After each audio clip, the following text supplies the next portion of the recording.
आदरणीय अध्यक्ष जी, हम जानते हैं कि एनर्जी आज इकोनॉमी की रीढ़ है और ग्लोबल एनर्जी नीड्स को पूरा करने वाला एक बड़ा सोर्स वेस्ट एशिया है। स्वाभाविक है कि दुनिया भर की अर्थव्यवस्था वर्तमान संकट से प्रभावित हो रही है और भारत पर इसका कम से कम दुष्प्रभाव हो, इसके लिए निरंतर प्रयास किए जा रहे हैं।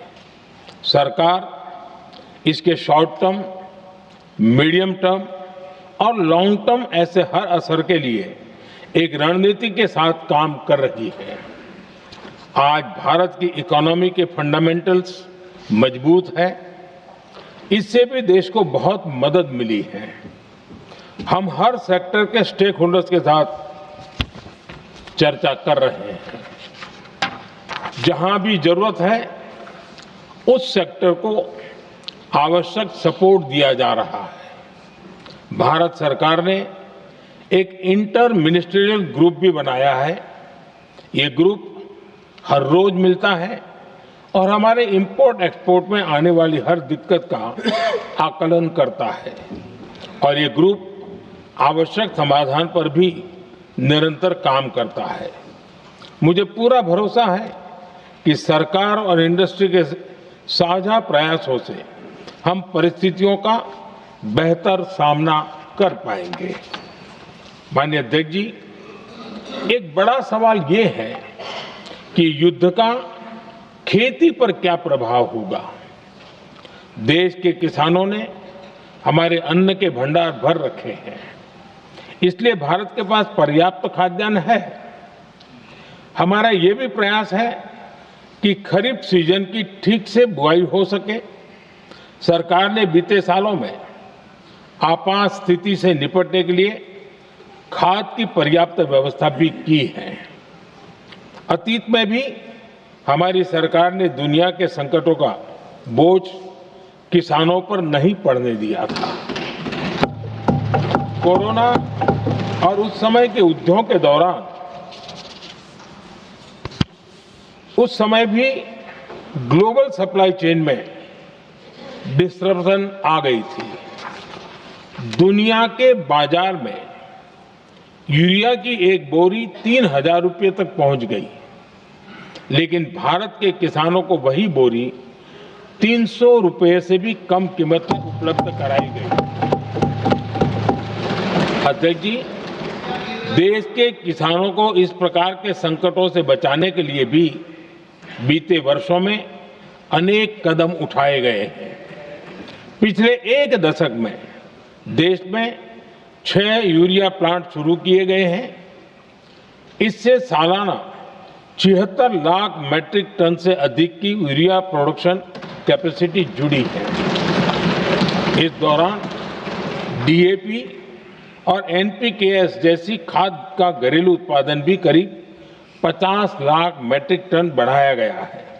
इतना ही नहीं, तेल और गैस की तरह खाद के आयात को भी डाइवर्सिफाई किया गया है। ऐसे ही डीएपी और एनपीके के आयात के लिए भी हमने अपने विकल्पों को विस्तार किया है। अध्यक्ष जी, सरकार ने देश के किसानों को made in India nano urea का विकल्प भी दिया है। सरकार किसानों को प्राकृतिक खेती के लिए भी प्रोत्साहित कर रही है।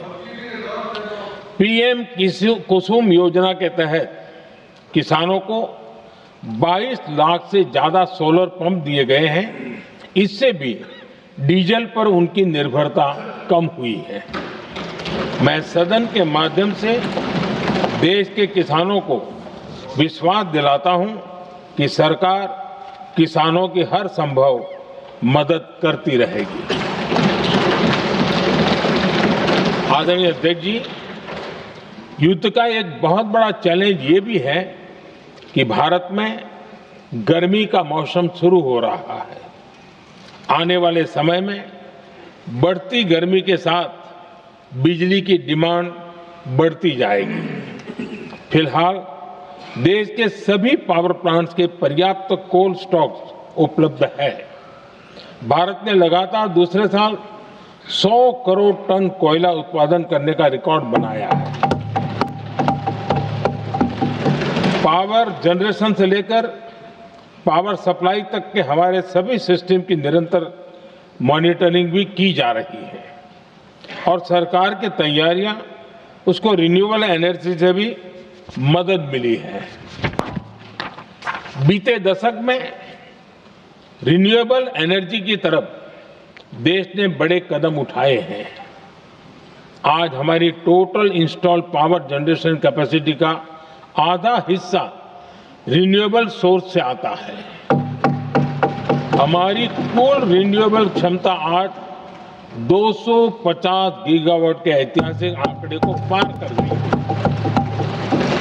बीते 11 वर्षों में देश ने अपनी सोलर पावर कैपेसिटी करीब 3 गीगावाट से बढ़ाकर 140 गीगावाट तक पहुंचाई है। बीते वर्षों में देश में करीब 40 लाख रूफटॉप सोलर लगे हैं। इसमें पीएम सूर्यघर मुफ्त बिजली योजना से भी लोगों को काफी मदद मिली है।